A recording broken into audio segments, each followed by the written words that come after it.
Look around you. This world is filled with men who were meant to be lions but have chosen to live as sheep. Men who were meant to rise, but instead they kneel, bowing to their cravings, to their laziness, to the lies that whisper, comfort is enough.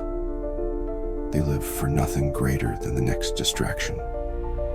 Another hour wasted, another pleasure consumed, another dream abandoned. And yet, these were not boys without promise. These were once sons full of fire, full of potential.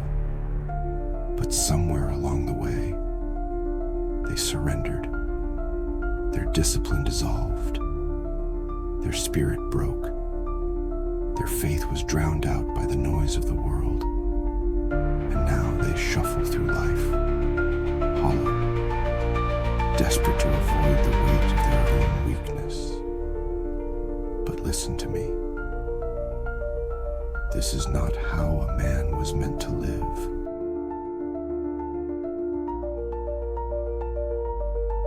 A man is not forged in comfort. He is forged in fire. The fire of hardship.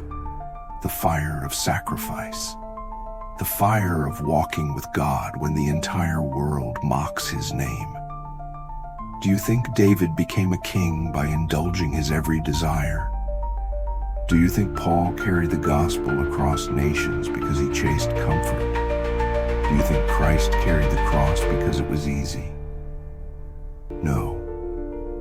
They walked the hard path, the narrow road, and that same fire calls to you. Because if you are not tested, you will break. If you are not disciplined, you will collapse. And if you do not root yourself in God's truth, you will be devoured by the world.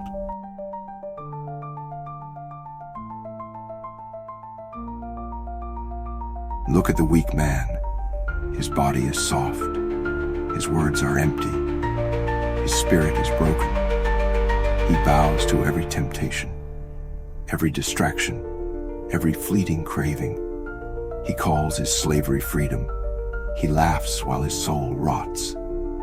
But the strong man, he is different. He wakes before the sun. He trains because weakness is not an option. He prays because a man without God is already lost. He works because idleness is death. His life is not built on feelings. It is built on conviction. His spirit cannot be shaken. His will cannot be broken. The weak man says, tomorrow. The strong man says, now. The weak man serves his flesh. The strong man crucifies it.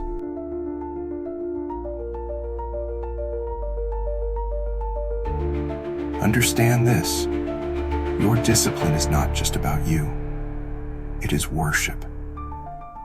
Every rep in the gym, every hour of study, every early morning you choose over the softness of the pillow.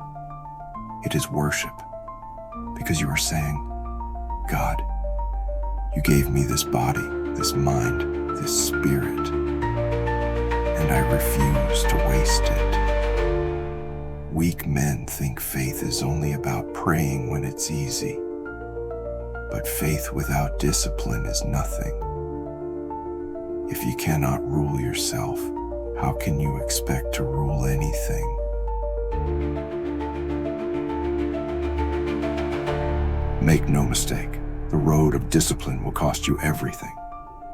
Your comfort, your ease, your false friendships, your shallow pleasures. But in that loss, you will find yourself. And more than that, you will find God. Because the man who bows to his flesh is already dead. But the man who bows only to God cannot be defeated.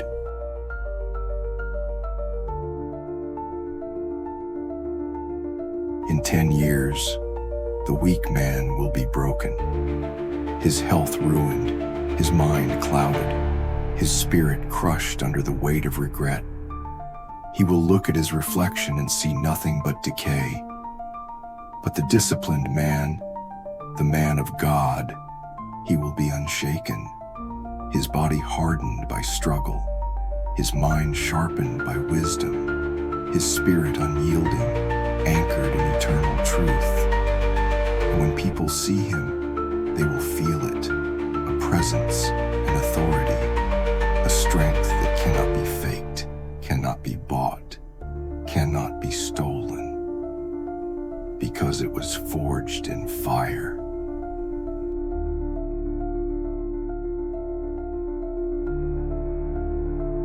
The world is full of grown boys who never became men. But you are called to be different. So stand up, kill your weakness, crucify your flesh, discipline your body, sharpen your mind, anchor your heart in God, because you were not made for comfort. You were not made for mediocrity. You were not made for weakness. You were made to fight, to endure, to overcome. You were made to carry the cross, and you were made to belong to Him.